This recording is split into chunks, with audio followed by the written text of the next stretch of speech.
ആദായ നികുതി വകുപ്പിന്റെ പരിശോധന നടക്കുന്നതിനിടെ സ്വയം വെടിവെച്ചു മരിച്ച കോൺഫിഡന്റ് ഗ്രൂപ്പ് ഉടമ CJ റോയ് അവസാനം നിർമ്മിച്ചത് ഭാവനയുടെ ചിത്രം. ഭാവനയും റഹ്മാനും ഒന്നിക്കുന്ന അനോമി വരുന്ന ഫെബ്രുവരി 6-ന് റിലീസ് ചെയ്യാനിരിക്കെയാണ് CJ റോയിയുടെ ഞെട്ടിക്കുന്ന മരണം. ഭാവനയുടെ വമ്പൻ തിരിച്ചുവരവാകുമെന്ന് പ്രതീക്ഷിക്കുന്ന ചിത്രമാണ് അനോമി. പാൻ ഇന്ത്യൻ മേക്കിംഗ് സ്റ്റൈലിലാണ് നിർമ്മാതാവ് CJ റോയ് ചിത്രമൊരുക്കിയത്. ഒരു സയൻസ് ഫിക്ഷൻ മിസ്റ്ററി ത്രില്ലറായ ഈ ചിത്രം ആധുനിക സിനിമയോടുള്ള അദ്ദേഹത്തിന്റെ താൽപര്യത്തിന്റെ അടയാളമായിരുന്നു. എന്നാൽ സിനിമയുടെ റിലീസിനു മുൻപേ ആ വലിയ മനുഷ്യൻ വിടവാങ്ങി.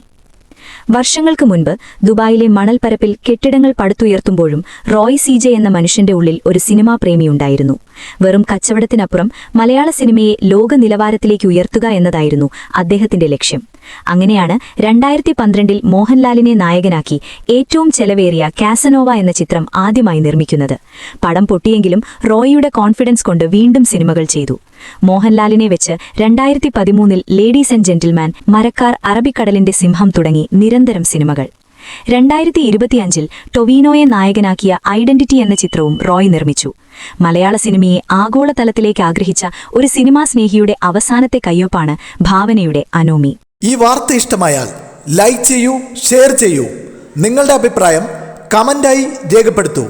സബ്സ്ക്രൈബ് ചെയ്യൂ ബബിൾകം മീഡിയ.